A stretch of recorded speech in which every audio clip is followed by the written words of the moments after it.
Thank you for listening. Bye. Hey everybody, Ray Remish here. The soundtrack you just heard was created by Marley Fletcher using GarageBand. GarageBand is a music making app that's available to all students with a school-issued iPad or laptop.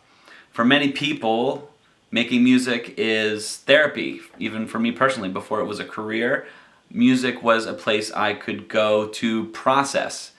One of my primary goals, particularly during COVID, is to enable kids to take advantage of that aspect of making music. GarageBand is a great way to do that. It's built so that anybody can jump in and pretty quickly start making some interesting music, even if they don't have previous experience playing an instrument, though that does help. And at the end of many classes, I will leave a little bit of time for people to share their screen and play something they've created, kind of like an open mic. Some of them learn it and, lose interest and move on to other things, but others, they will be sharing their screen and looking for the song that they want to play for people. And I can see in their GarageBand folder just dozens of projects that they've made. And I can only imagine what those songs sound like, and it almost doesn't matter because they're finding some value there, and as a music educator, I couldn't really ask for any more than that. Hello, Tilghman students and families. As you know, we are back to virtual instruction. The TES staff want you to be successful with your learning and overall education. So we wanted to give you a few reminders of what not to do.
Hello, it's Mrs. Weems from second grade at Tilghman Elementary School.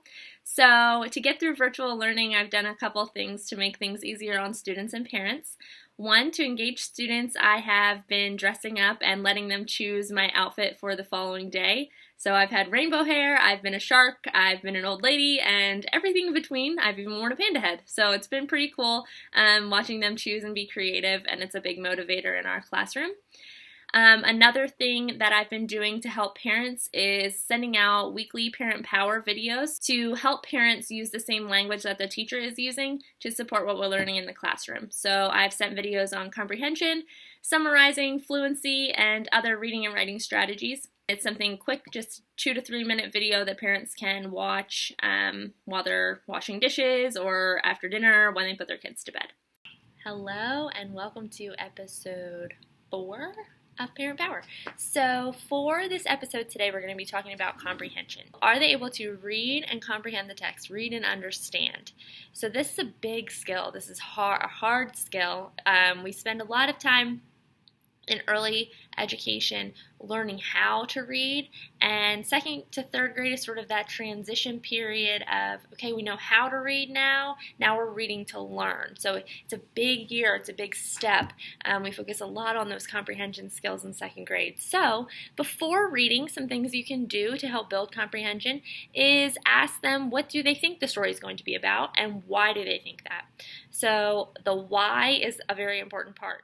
Another thing that I have been doing is a challenge with my students called Writing Wednesday. So I take the curriculum of wonders. We have a big writing piece each unit. For example, for how-to writing, I will help them with the organizer one Wednesday. The following Wednesday, I'll help them with a strategy to write their rough draft. And then they'll edit with a friend and a parent. And then the next Wednesday after that, I will help them write their final draft. So I record myself and model all of these strategies and tools for them to use, and they can watch it at their leisure and do them on Wednesday. Hi students! So this is the last episode of the first Writing Wednesday. So this is where we do our final draft. That's so exciting! It's the best part, right? Your final draft is when everything's all done. Okay, so if you did the last week, which you should do before this one, so this is your opportunity to stop if you didn't do last week's. You should have done the sticky notes, okay? That look like this. So what you're going to do now is you're going to take your first sticky note, the one that you labeled number 1, and that should have your heading or your date. So you're going to make sure you get a pencil. I have to use this dark pen because I want you to be able to see it, and I tried writing in pencil and you weren't going to be able to see it. So pretend this is a pencil. And then if they turn them all in, they get a brand new book from me mailed to their house. So thanks for having me, and I enjoy talking to you, and I'll see you soon.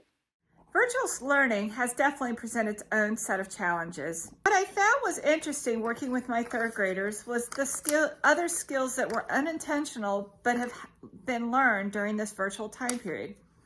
For example, in years past, third graders have never learned the technological skills that we've had to learn this year. But what's really been cool about it is that they're teaching their siblings how to use the technology. They're teaching their parents. They're teaching each other.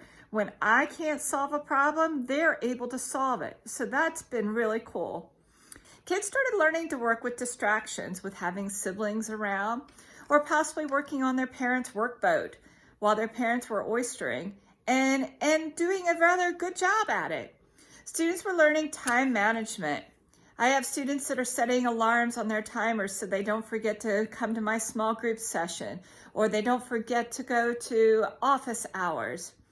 I've also learned that my students are learning skills such as working at home. Many of my students never had chores or expectations within their home, but are now doing those chores, whether it's helping with a sibling with their homework or being a caregiver to that sibling, but also cooking and cleaning and doing laundry, being a huge help to their families, doing things that they didn't normally do when they were in school. Patience and flexibility, because you have to be patient with the internet and you have to be flexible with being virtual. We learn how to make ravioli and spaghetti.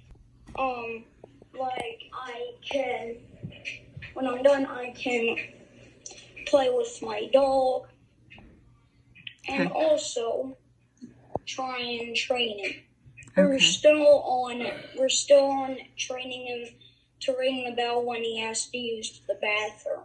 I've learned patience, and I can't talk all the time. I used to talk a lot. So just wanted to share that there is a lot of learning happening at Tilghman Elementary School, not just the typical adding, subtracting, reading, and writing.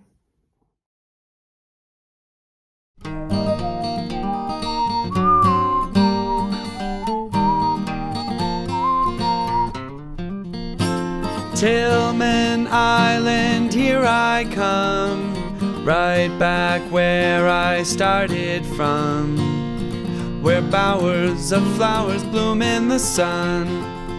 Each morning at dawning birdies sing, and everything, the streets are paved with oyster shell. That's why I can say farewell.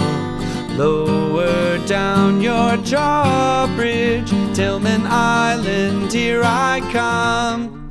Sing it again.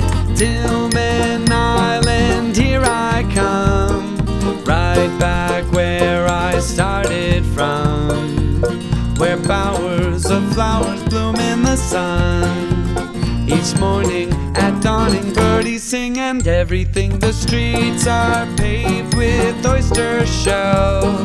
That's why I can say farewell. Lower down your drawbridge, Tilghman Island, here I come. Lower down your drawbridge.